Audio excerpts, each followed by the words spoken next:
Campo Vicente Lim, Calamba City, Laguna. Ang Police Regional Office 4A ay nakahanda para panatilihin ang kapayapaan at kaayusan sa buong rehiyon ng Calabarzon sa gitna ng umiiral impeachment trial laban kay Vice Presidente Sara Duterte. Ayon kay PRO 4A Acting Regional Director, Police Brigadier General Dominic L. Bacay, nakalatag na ang mga kaukulang hakbang upang matiyak na magiging mapayapa at ligtas ang buong rehiyon habang gumugulong ang paglilitis. Binigyan din ni Bacay na ang kanilang operasyon ay gagabayan ng advokasiyang BEST, Service for a Better Community, na nakabatay sa focus agenda ng hepe ng PNP.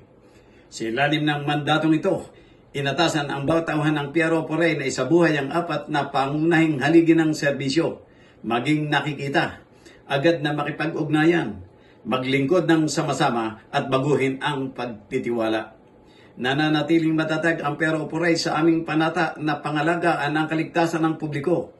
Gagampanan ng bawat pulis ang kanyang tungkulin ng may profesionalismo, walang kinikilingan at may mataas na paggalang sa umiiral na batas. Pahayag ng pamunuan. Para sa journalnews.com.ph, Jojo Cesar Magsumbol, People's Tonight.